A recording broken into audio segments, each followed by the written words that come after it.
가와사키 병 사실 낯선 질환인데요. 일본에서만 유행하는 병이 아니냐 이런 분도 사실 계시거든요. 지역의 이름을 딴 건지 아니면 질환을 발견한 의사의 이름을 딴 건지 궁금합니다. 가와사키병은 이 질환을 처음 보고한 소아과 의사의 이름을 딴 건데요. 예. 1967년에 열이 나면서 피부나 점막의 변화를 보이는 여러 아이들, 한 50명 정도의 환자들을 이제 모아서 보고를 하면서 소아과 교수의 이름을 따서 가와사키병이라는 이름을 붙이게 됐습니다. 네. 그 갑작스러운 고열 뭐 이런 거는 아이 키우는 부모는 누구나 겪는 일이기는 하지만 사실 딱 닥치게 되면은 덜컥 겁이 나는 그렇죠. 일이죠. 네. 내 아이 몸에서 뜨겁게 열이 오를 때 여러분은 과연 어떻게 대처하고 계신지요?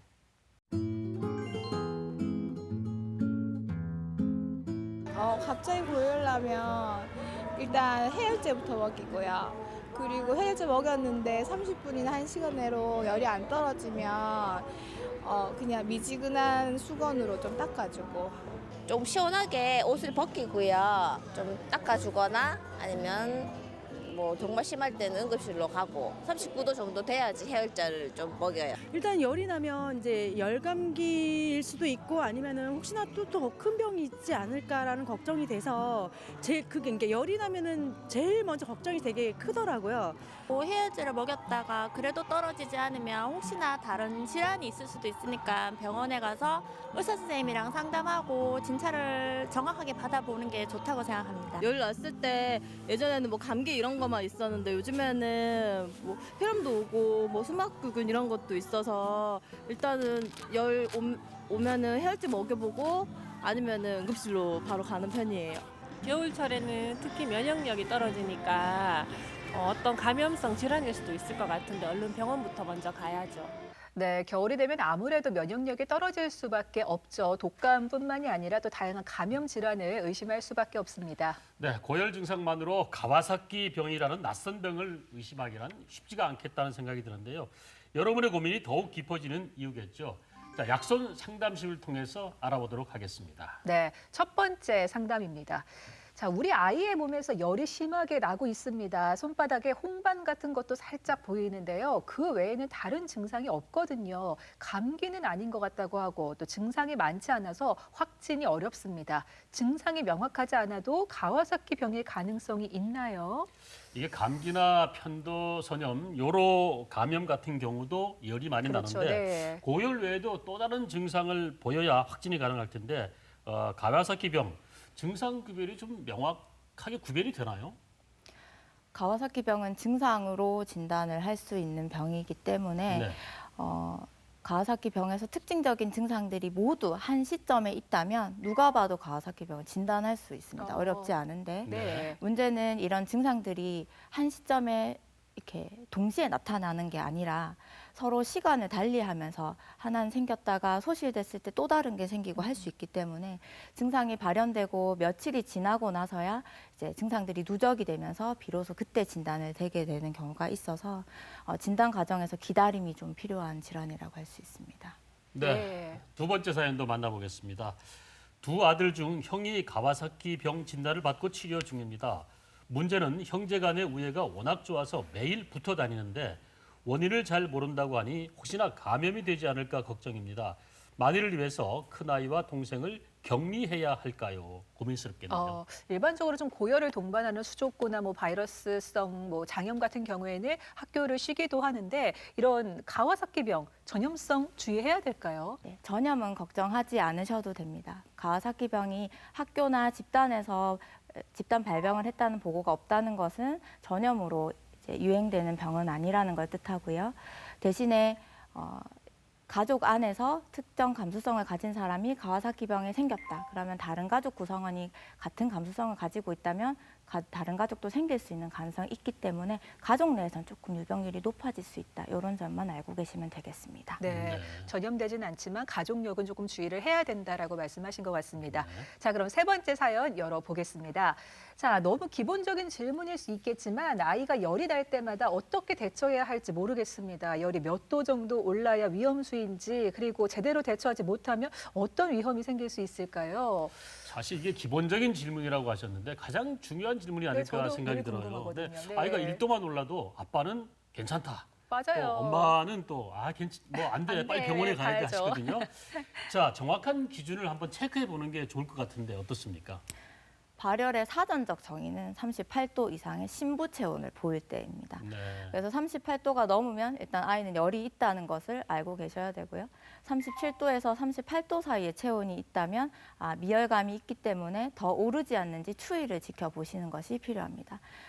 그리고 39도 이상의 열이 날 때 대부분의 아이들이 처지거나 힘들어하기 때문에 더 오르지 않는지 또는 해열제를 복용해야 하지 않는지를 체크를 하는 것이 필요합니다. 근데 여기서 좀 조심해서 보셔야 될 거는 집에서 주로 체온을 재실 때는 고막 체온이나 겨드랑이 체온계를 이용하게 되는데 고막 체온계는 제대로 웨이도에 꼭 붙여서 재지 않으면 심부 체온이 재지는 게 아니라 웨이도 표면에 있는 피부 체온만 재지기 때문에 이게 실제로 정확한 심부 체온을 반영한다고 보기 어렵습니다. 그래서 일단 제대로 된 자세에서 제대로 체온을 재서 이것이 38도가 넘었다면 열이 있는 것이고 39도가 넘었다면 조금 주의를 해서 보셔야 되겠습니다. 네. 약선 상담실을 통해서 몇 가지 이제 궁금한 점들을 짚어봤습니다. 네. 교수님께서는 그 소아 청소년 심장과를 담당을 하고 계신데 소아의 심장과 조금 위험해 보이거든요. 보통 어떤 질환들을 담당하고 계신지 궁금합니다. 소아 심장 질환이라 하면 좀 무섭기 네. 마련이거든요. 크게는 선천성 심질환하고 후천성 심질환, 부정맥, 그다음에 그 밖에 다른 질환들을 다루고 있습니다. 선천성 심질환이라 하면 여러분도 몇 번 들어보셨을 건데 심실중격결손이라든지 심박중격결손 같은 태어날 때부터 심장에 구조적인 문제가 있는 아이들을 주로 이제 다루게 됩니다. 그런데 이런 아이들은 대부분은 수술이 필요한 경우도 많고 혹은 수술은 필요 없지만 약물 치료를 지속적으로 해야 되는 경우도 많은데 그래서 저희가 그런 아이들의 태어나서 잘 지낼 수 있는 커서까지 잘 지낼 수 있는 그런 경과를 오랫동안 지켜보고 있는 중이고 더러는 수술이 필요한 질환이라 하면 수술 전에 아이가 잘 지낼 수 있도록 이제 약물적 치료를 같이 해주는 것도 하고 있고 수술 후에도 일상생활까지 돌아오기까지 잘 적응할 수 있도록 수술 후 케어까지 심장과에서 담당을 하고 있습니다. 후천성 심질환은 제일 대표적인 게 가와사키 병이거든요. 그다음에 심근염 같은 여러 가지 질환을 포함하고 있고 부정맥도 생각보다 굉장히 많은 아이들이 부정맥으로 치료를 받고 있기 때문에 잘 봐야 되는 파트입니다. 네. 소아 청소년 심장과 이 가와사키 클리닉을 운영하는 이유가 있을 텐데 좀 더 자세히 알아볼까요? 우선 가와사키 병은 진단하는 것도 감별 진단이 굉장히 까다로울 수 있고 치료를 할 때도 치료 중에 생기는 문제점을 굉장히 정밀하게 전문적으로 봐야 되는 아주 전문성이 높은 질환이라고 볼 수 있습니다. 네. 그리고 치료를 했더라고 하더라도 관상동맥에 합병증이 있다면 이 아이는 평생 동안 관상동맥 합병증 때문에 조심해야 될 것들이 있고 병원에서 체크를 해야 되는 것들이 굉장히 많기 때문에 보다 전문화된 곳에서 아이를 밀착해서 보는 것이 필요하다고 생각을 해서 이런 환자들을 가와사키병을 잘 극복할 수 있도록 전문적으로 보고 있는 중입니다. 네, 겨울철 가장 조심해야 될 것이 독감인 줄만 알았는데 가와사키 병도 이 발병 위험이 높아지는 시기라고 합니다. 오늘 주제인 가와사키 병에 대해서 조금 자세히 짚고 넘어가도록 하겠습니다. 가와사키 병은 원인이 잘 알려져 있지 않은 급성 열성 혈관염입니다. 1967년에 가와사키라는 소아과 의사가 처음으로 보고를 하였습니다. 소아 후천성 심질환 중에선 가장 빈도가 높은 질환입니다. 이것은 한국에서 3, 4년마다 한 번씩 가와사키병 환자들에 대해서 조사를 해서 발표한 자료인데요. 이 마른 목골 그래프를 보시면 이게 얼마나 많은 환자들이 발생했는지를 보여주는 것인데 2000년에서 2014년까지 오면서 유병률이 굉장히 최근에 폭발적으로 증가를 한 것을 볼 수 있습니다. 2000년에는 10만 명당 100명 정도의 환자가 진단이 되었다면 2014년도에는 10만 명당 약 200명의 환자가 발생을 하고 있습니다. 가와사키 병은 불행하게도 아직까지는 원인이 명확히 밝혀져 있지 않은 질환입니다.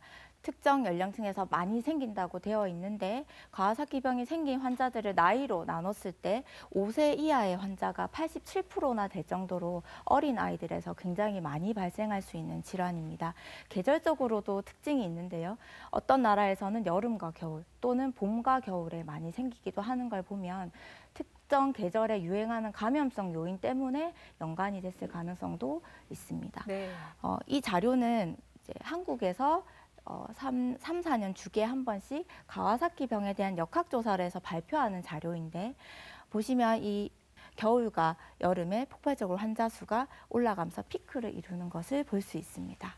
유전적 소인은 쉽게 생각해서 이 가와사키병 환자들 전 세계적으로 분포를 봤을 때 특히 아시아 쪽, 일본이나 한국에 집중되어 있다는 것을 보면 아마 아시아 어린이가 가지고 있는 유전적 소인이 가와사키병을 많이 발병하게 만드는 건 아닌가 하는 생각을 하게 하고 가와사키병에 병력이 있는 가족이나 형제 자매에서는 다른 일반인들에 비해 훨씬 발병률이 높아진다는 것을 봤을 때 유전적인 소인도 상당히 관련이 있을 것으로 생각이 됩니다. 네. 네, 가와사키 병 환자의 87%가 5세 이하의 네. 어린이고 또 3세, 평균 3세 정도 된다 그럽니다. 이럴 나이 때는 자신의 어떤 상태를 말하기 어렵지 않습니까? 그렇죠. 네. 자, 부모가 잘 관찰을 해야 될 것 같은데 어떤 증상들이 나타날 때 병원에 가야 되는지. 가와사키병은 임상 증상만으로도 진단을 다 할 수 있는 병입니다.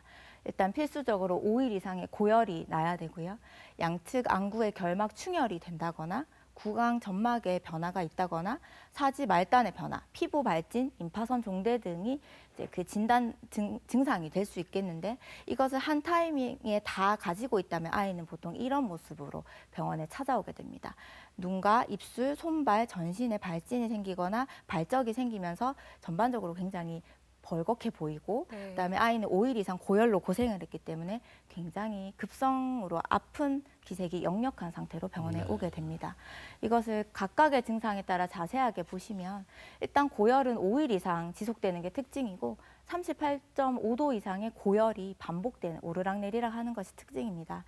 초반에 다른 감염을 생각해서 항생제를 복용하거나 또는 주사로 맞는다고 하더라도 크게 반응이 없는 것이 가와사키병의 특징입니다. 치료를 하지 않으면 이 열은 1주에서 2주 또는 3주에서 4주까지 지속을 하고 이후에는 떨어지게 되는데 오랫동안 열이 날수록 관상동맥 합병증이 굉장히 올라가기 때문에 적시에 헤어를 할 수 있도록 치료가 들어가는 것이 굉장히 중요합니다. 결막충혈에 대해서 자세히 살펴보자면 가와사키병은 결국에 한 기관만 침범하는 게 아니라 전신을 다 침범하기 때문에 결막충혈도 한쪽만 빨개지지 않고 양쪽이 다 빨개지게 됩니다. 그다음에 눈곱이 끼지 않는 특징이 있습니다. 그래서 아이가 눈이 빨개지고 열이 나지만 눈곱이 덕지덕지 낀다면 혹 이거는 다른 바이러스 감염은 아닌지를 생각해 보게 하는 대목입니다. 구강 점막은 보통 빨갛게 백태가 벗겨지면서 새빨간 딸기혈을 보이는 것이 특징이고 마찬가지로 입술도 붉은 염증성 변화를 보이면서 덜어는 진행되면 입술이 갈라지고 그 위에 피딱지가 생겨서 이렇게 검게 보이는 입술을 보이는 것이 특징입니다. 사지 말단의 변화를 가장 잘 볼 수 있는 건 손발입니다. 그래서 손발이 띵띵 붓고 그다음에 벌겋게 변해서 인접한 주변의 피부와 비교했을 때 명확하게 경계선이 지어질 정도로 벌겋게 변화한다면 이것도 의미 있는 사지 말단의 변화로 볼 수 있겠습니다. 가와사키 병의 피부 발진은 특정 모양이 있지는 않습니다. 그래서 다양한 형태가 있기 때문에 일부에 나타났다가 사라지기도 하고 전신에 다 있기도 합니다. 대신 조금 특징적인 것은 이 BCG 접종 부위의 발적 같은 경우는 가와사키 병에서 상당히 특이적인 소견이기 때문에 아이가 열이 나고 항생제에 반응이 없지만 이상하게 BCG 접종에 발적이 있다면 혹시 가와사키 병은 아닌지를 의심해 보게 되는 대목입니다. 덜어는 회음부의 낙설, 피부가 벗겨지는 경우도 있습니다. 그래서 앞에 말씀드린 손발의 변화, 그다음에 피부의 막약 낙설이라는 거는 손 발톱의 경계 부위가 허물이 벗겨지듯이 이제 피부 탈착이 일어나는 것인데 이렇게 손이 많이 벗겨지게 됩니다. 경부 임파선 종대는 굉장히 중요한 증상 중에 하나인데 보통은 한쪽에만 생기고요. 그다음에 아이는 굉장히 목이 많이 부어서 힘들고 열이 나지만 정작 초음파나 CT를 찍어보면 농이 전혀 잡히지 않는 비환웅성인 것이 특징입니다. 앞에 설명드렸던 증상을 다 가지고 있거나 또는 네 가지, 5가지를 보인다면 이는 완전형 가와사키병으로 진단을 할 수가 있습니다. 하지만 내 아이가 임상 증상이 4가지, 5가지가 아니더라도 불과 2가지나 3가지밖에 없지만 덜어는 불완전형 가와사키병으로 진단이 되는 경우가 많은데요. 대부분 지속되는 발열이 있으면서 아까 말씀드린 기준 중에서 2개나 3개 정도를 가지고 있을 때 불완전형 가와사키병을 진단할 수 있는데 가와사키병 진단한 환자들을 다 모아봤을 때 불완전형 가와사키병이 전체 42%를 차지할 정도로 굉장히 빈도가 높습니다. 네. 임상 단계는 크게 3가지로 나눕니다. 아이가 열이 펄펄 나는 급성기, 그다음에 급성기가 좀 지난 후에 아급성기, 완전히 회복되어 증상이 소실되는 회복기로 나눌 수 있습니다. 급성기는 보통 발병 후에 1, 2주 정도를 얘기하고 아급성기는 급성기 증상이 점점 호전되면서 손발가락에 이렇게 허물이 벗겨지는 막양낙설이 보이는 것이 특징이고 이후에 완전히 증상이 소실되면서 혈액검사 수치가 정상화가 되는 회복기를 보이게 됩니다. 네. 좀 위험하고 아이가 많이 힘들어하는 만큼 조기 발견이 참 중요할 것 같은데요. 근데 말씀하신 것처럼 임파선 종대가 아닌 그냥 고열이라든가 뭐 피부 발진 이런 거는 다른 병에서도 같이 나타날 수 있는 거기 때문에 오진이 될 수 있는 확률이 좀 클 것 같아요. 어떻게 감별을 할 수 있을까요? 가와사키병은 감별 진단이 굉장히 까다롭은데 그 이유가 굉장히 임상 양상에 닮아 있는 다른 질환이 너무 많기 때문입니다. 그래서 열이 나고 피부 발진이 보이거나 눈이 빨개지는 이런 증상이 있을 때 다른 바이러스 감염과 또는 다른 질환과 감별을 하는 게 굉장히 전문성을 요하는 질환이기도 합니다. 가장 대표적인 것들 몇 가지만 좀 보자면 홍역 같은 경우도 열이 나면서 피부에 전신 발진을 보이는 질환인데요. 대신 홍역은 열이 나기 전에 기침, 콧물 같은 증상을 보이는 전구기가 있은 이후에 피부 발진이 생기기 때문에 조금 구별이 가능하고 가와사키병은 열이 나는 동안 특별한 패턴을 보이지 않고 피부 발진 생겼다 말았다 할 수 있지만 홍역 같은 경우는 얼굴에서 생겨서 전신으로 내려오는 형태의 패턴을 가지고 있기 때문에 감별이 가능합니다. 네. 그다음에 성홍열 들어보셨는지 모르겠지만 이 또한 고열과 피부 발진으로 아이들이 고생을 많이 합니다. 발진 자체로는 가와사키병과 매우 닮아서 구별하기는 힘들지만 성홍열은 세균 때문에 생긴 질환이거든요. 그래서 항생제를 복용하게 되면 대부분 48시간 이내에 열이 떨어지기 때문에 가와사키병과 구별이 가능합니다. 가와사키병은 항생제를 먹어도 열이 떨어지지 않거든요. 그다음에 여러 가지 바이러스 발진도 이제 감별을 해야 하는데 조금 특징적인 것은 가와사키병은 열이 나는 기간 내내 보통 발진이 유지되는 경우가 많지만 바이러스성 발진, 일반적인 발진은 대부분 발진이 생기면서 열이 대부분 좀 떨어지는 추세로 접어들기 때문에 열과 발진의 상관관계를 보면서 감별을 할 수 있겠습니다. 네, 우리 아이들을 아프게 하는 가와사키병 감별 진단까지 알아봤습니다. 가와사키병을 심장과에서 담당하는 것이 합병증으로 생길 수 있는 관상동맥 질환 때문이라고 했는데 그렇다면 진단받을 때 심장 혈관 상태도 같이 살펴보는 게 좋을까요? 당연히 심장 혈관 상태를 보는 것이 굉장히 중요합니다. 네, 혈관 상태를 살펴보기에 앞서서 기본적인 혈액 검사를 먼저 해야 되는데 가와사키병 자체는 증상만으로도 진단이 다 될 수 있지만 기본적인 혈액 검사에서 가와사키병에서 특징적으로 보이는 몇 가지 소견들을 확인하는 절차가 필요합니다. 백혈구가 증가되거나 빈혈이 보이거나 적혈구 침강 속도가 증가돼 있는 경우도 있고 저희가 병원에서 흔히 염증 수치가 올랐습니다 할 때 이용하는 C 반응 단백이라는 수치가 증가하기도 합니다. 또 간 수치가 증가하기도 하기 때문에 이런 것들 꼭 체크를 해야 되고요. 급성기에 심장 초음파 검사를 해서 관상동맥에 합병증이 있지 않은지 또는 심장 기능이 괜찮은지를 같이 봐야 합니다. 또한 심전도 검사는 가와사키병이 심장에 침범을 했을 때 심각한 부정맥을 일으키지 않는지를 같이 확인하기 위해서 시행을 하게 됩니다. 심장 초음파 검사는 관상동맥 합병증을 관찰하는데 매우 유용하기 때문에 꼭 해야 되는 검사라고 할 수 있고 관상동맥의 지름을 측정하게 됩니다.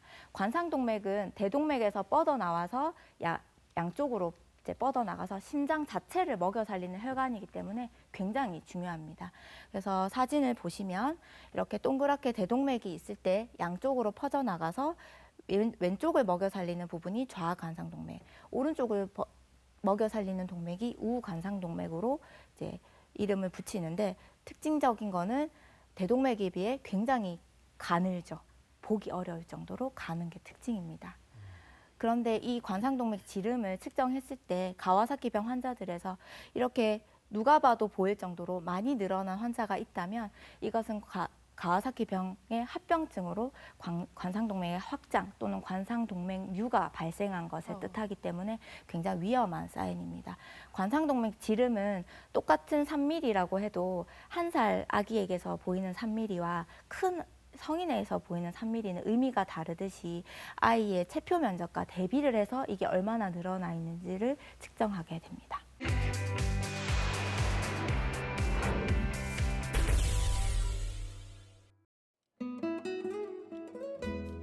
노다운 교수는 일주일에 한 번 이곳 병원에서 좀 더 색다른 향기와 만나는데 향기 치료라 불리는 아로마 테라피가 그녀의 첫 번째 건강 비법이다.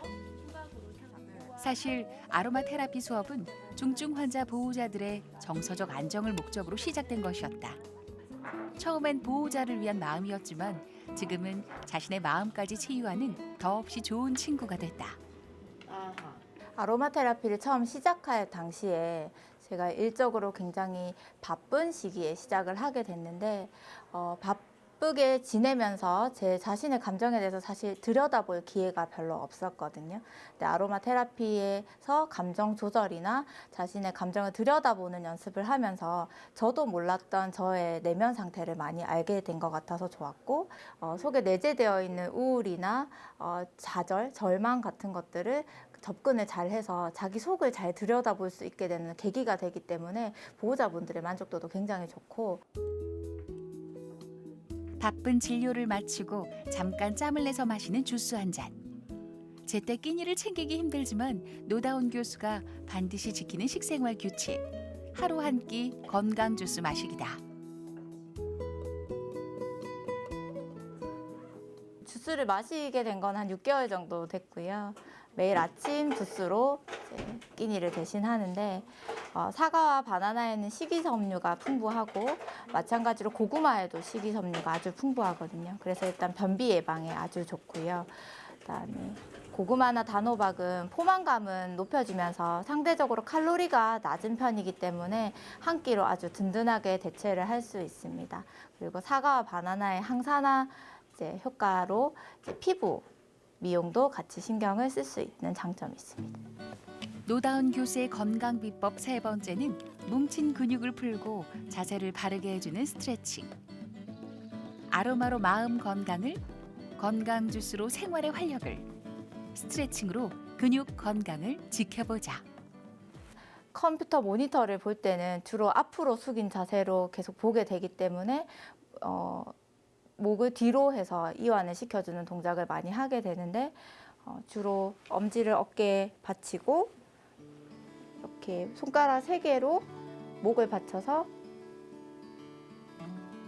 뒤로 젖혔다가 손가락 2개로 목을 받쳐서 좀 더 뒤로 젖혔다가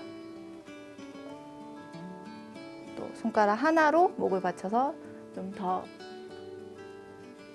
뒤로 젖혀서 목의 긴장도를 풀어줍니다. 저도 일과 시간 중에 대부분은 앉아서 환자 차트를 보거나 이제 환자 기록을 확인하는 편이기 때문에 자세가 자칫하면 굉장히 경직되고 목이나 어깨에 무리가 될 수 있는 경우가 많아서 중간중간 목이나 어깨에 경직된 근육을 풀어주는 자세를 자주 하고 있습니다.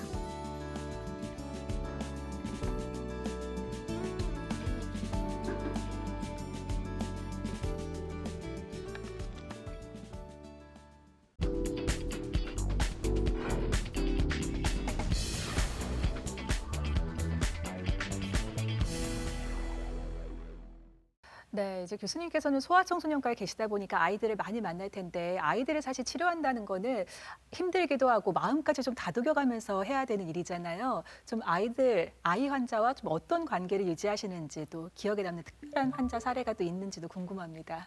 가와사키병은 고열이 나면서 아이가 굉장히 힘들거든요. 그래서 진료실에서 저와 처음 대면하는 아이는 대부분 컨디션이 좋지 않고 짜증스럽습니다.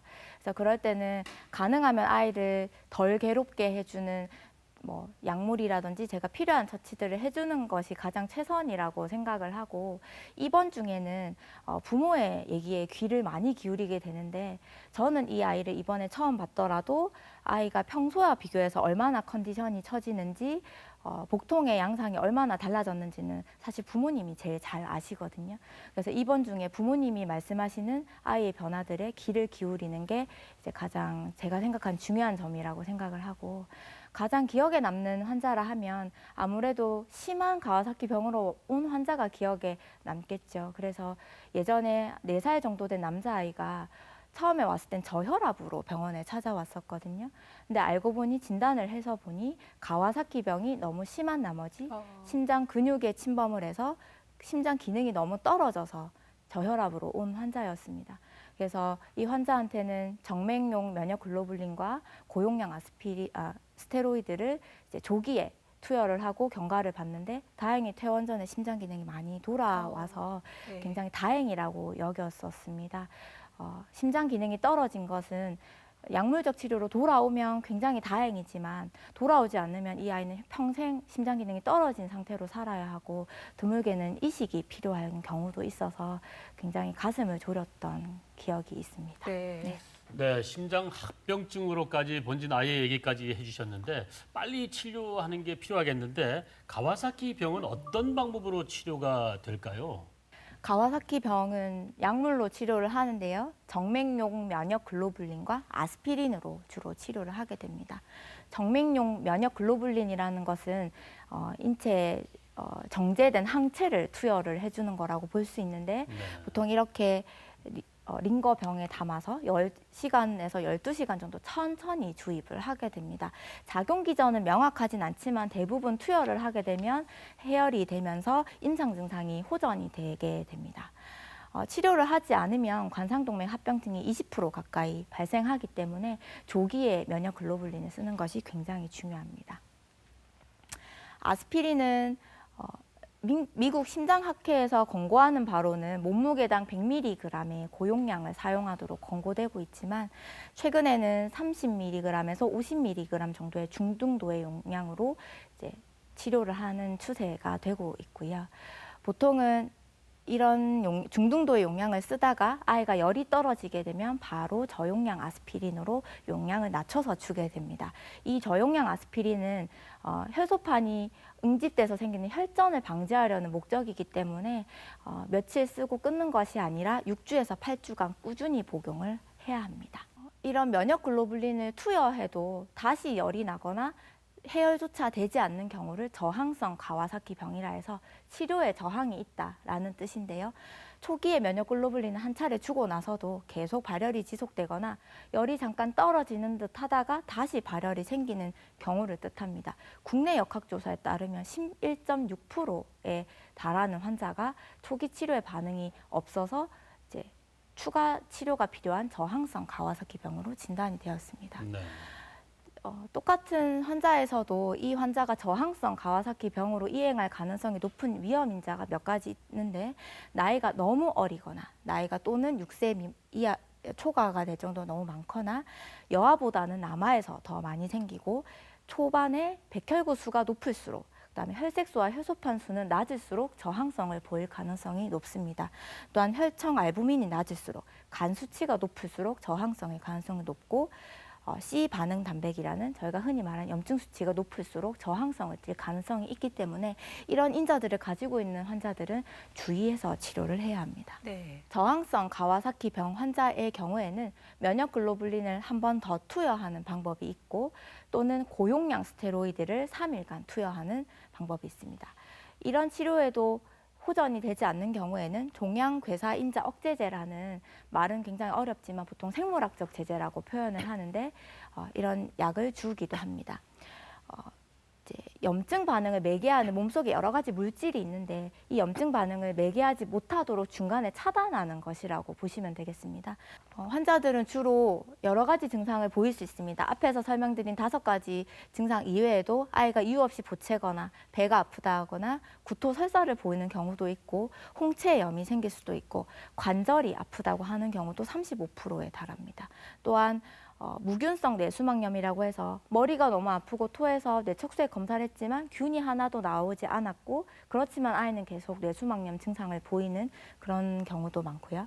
그다음에 심장에 침범을 많이 하게 되면 심낭염이나 부정맥이 생기기도 하고 드물게는 심근염까지 생길 수도 있습니다. 예후는 관상동맥 합병증이 없다면 상당히 좋습니다. 열이 떨어지고 나면 사실 일상생활을 해도 크게 문제가 없을 정도로 예후는 좋은 편이고 운동 제한은 필요 없습니다. 저는 진료실에서 평소에 생활하던 패턴대로 이제 생활하면 된다고 설명을 합니다.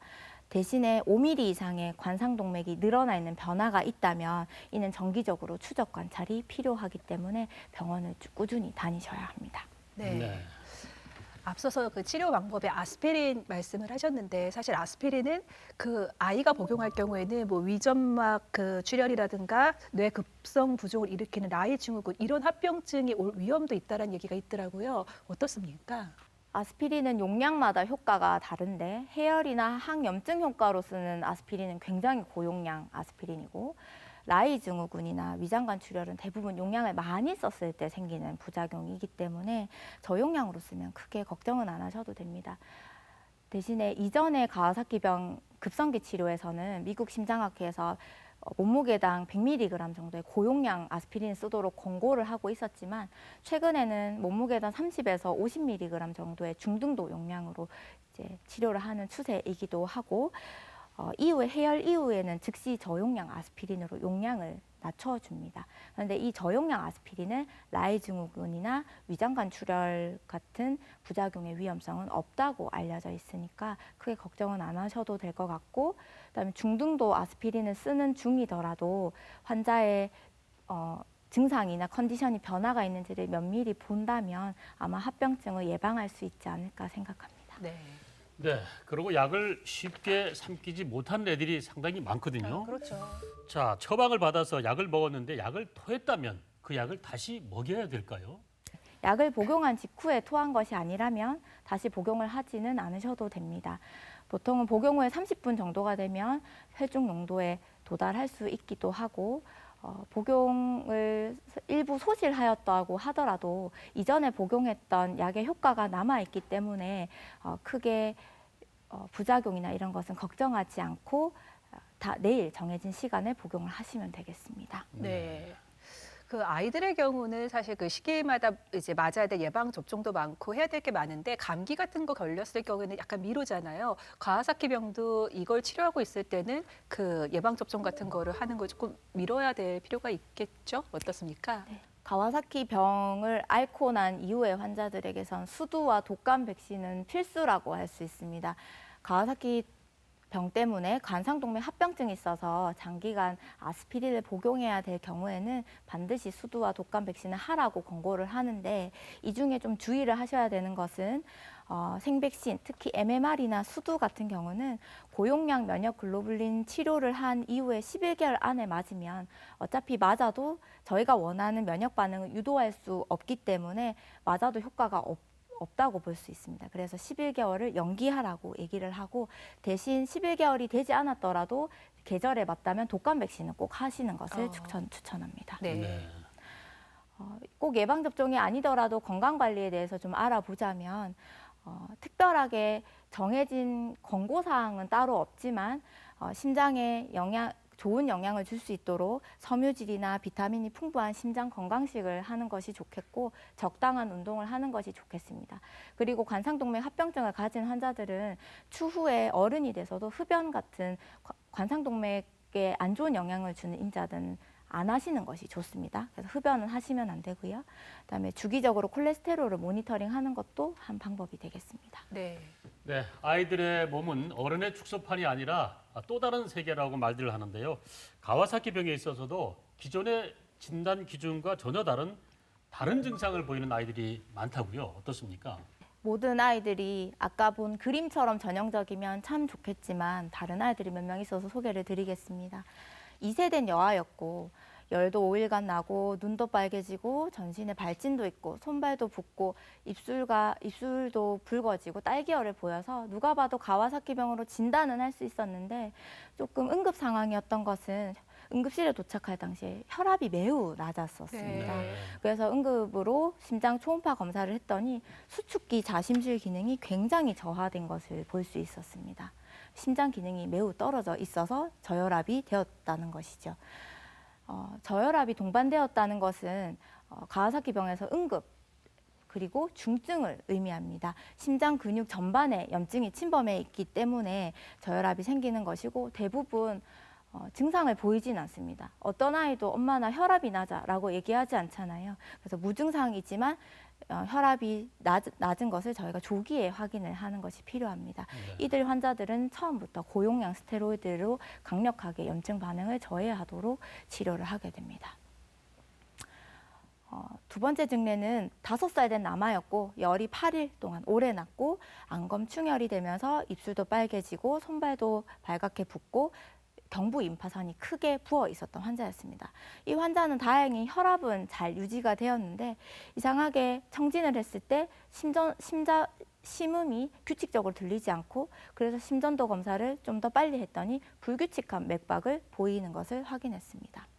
심전도는 매우 복잡하게 느껴질 수도 있지만 제가 간단히 설명을 드리자면 여기 살짝 올라와 있는 요 작은 산이 심방의 신호고 뾰족한 큰 산이 심실의 신호인데 심방과 심실이 적절하게 신호가 잘 주고받을 수 있어야 되는 거라고 이해를 하면 네. 여기 보시면 심방과 심실의 신호의 간격이 점점점 늘어나다가 여기서는 급기야 심방의 신호가 없어지는 것을 볼 수 있습니다. 이것을 의학적으로 이도 방실 차단이라고 하는데 심방과 심실이 유기적으로 연결이 잘 안 된다는 네. 것을 뜻합니다. 그래서 저희가 응급하게 고용량 스테로이드와 면역글로불린 치료를 하고 나서 입원 중에 다시 찍었을 때는 비교적 심방의 신호와 심실의 신호가 잘 대응하는 1도 차단으로 호전되는 것을 볼 수 있었습니다. 네.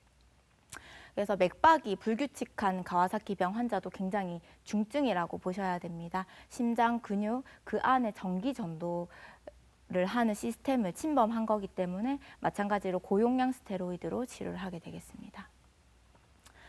2살 된 남아가 마찬가지로 비슷한 가와사키병 특징을 보여서 진단을 하고 고용량 아스피린을 치료를 시작하고 4일 정도 입원했을 때 갑자기 의식이 저하되는 것을 볼 수 있었습니다. 그럴 때는 바로 이제 의식을 잘 볼 수 있는 중환자실로 옮기고 이제 의식 저하가 되게 하는 여러 가지 검사들을 진행해야 되는데 그 중에 이제 간 수치 요거는 간 수치를 뜻하는데 간 기능 검사가 정상은 한 40에서 60 내외라고 하면 굉장히 폭발적으로 증가한 것을 볼 수 있었습니다.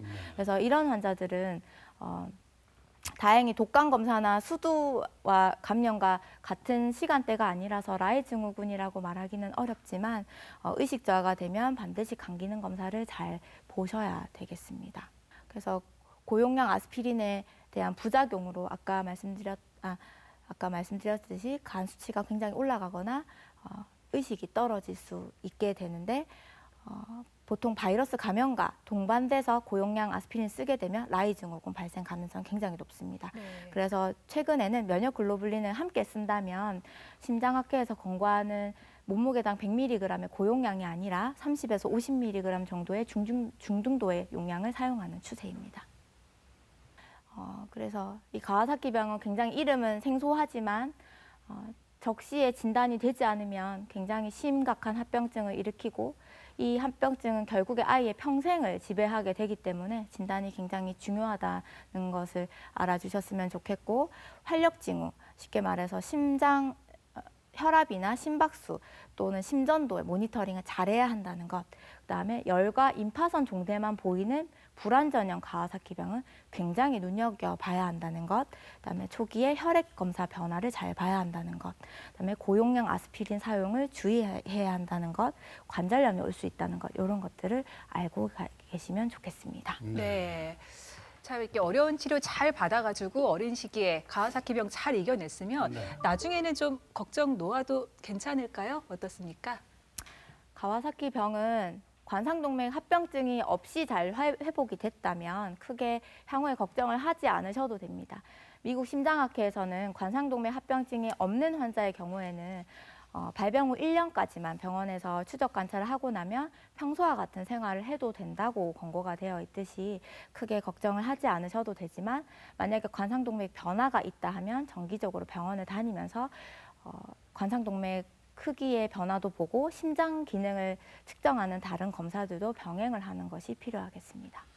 네, 앞으로 추적 검사와 관리가 필요하겠지만 약물 검사, 약물 치료만으로도 좋은 효과를 거뒀다면 다행으로 생각이 들 텐데 네. 만약에 질환이 심각해지는 경우에 심장 이식을 고려하는 경우도 생길 수 있다고 들었거든요. 네, 가와사키병에서 심장 이식을 하는 경우가 있습니다. 가와사키병 자체만으로 그런 것은 아니고 너무 염증이 심해서 심실 기능이 너무 떨어지는 경우에 약물적 치료로 회복이 되지 않는다면 결국에는 심장 이식이 필요할 수도 있습니다. 그다음에 심각한 부정맥이 발생을 했는데 마찬가지로 항부정맥 약으로 조절이 되지 않는 하지만 아이에겐 치명적인 영향을 줄 수 있는 부정맥이 있다면 이것도 마찬가지 중재적 시술을 해야 되는 경우도 있습니다. 네, 네. 그렇군요. 자, 오늘 가와사키 병에 대해서 알아봤습니다. 겨울철에 특히나 조심을 해야 된다고 아까 말씀을 해주셨는데요. 끝으로 이 외에도 좀 우리 아이들 건강 잘 지킬 수 있는 그런 방법과 또 다른 질환들은 어떤 거 조심해야 될지 정리해 주시죠. 겨울철이 되면서 저희 병원에도 그렇고 가와사키병뿐만 아니라 많은 호흡기 질환과 감염 질환 환자들이 폭발적으로 늘고 있습니다. 겨울에는 뭐니 해도 감염 질환을 조심해야 하는데 집단 생활을 하는 아이들은 호흡기 감염이 빠질 수가 없거든요. 그래서 바이러스성 폐렴이나 독감을 가장 조심해야 하고 예방할 수 있는 가장 좋은 것은 손 위생이나 마스크를 착용하는 것, 증상이 좀 의심되는 증상이 있는 아이들은 격리 조치를 해주는 것이 가장 중요하지만 무엇보다 적시에 독감 예방 접종을 하는 것도 가장 중요하다고 볼 수 있습니다. 아이가 아플 때 아이들보다 더 놀라는 게 부모의 마음이죠. 하지만 아이가 아플수록 부모의 안전과 빠른 상황 판단이 중요할 것 같습니다. 네, 더 아프고 더 겁먹은 건 사실 우리 아이들이기 때문인데요. 잘 이겨낼 수 있다, 잘할 수 있어 이렇게 응원하고 지지를 해줘야지 더 쉽고 또 빨리 낫는다고 합니다. 평소에 건강을 잘 살피는 것이 중요할 텐데요. 겨울철 특히 주의해야 될 가와사키 병에 대해서 자세히 알려주셨습니다. 소아청소년 심장과의 노다은 교수님과 함께했습니다. 고맙습니다. 고맙습니다. 감사합니다.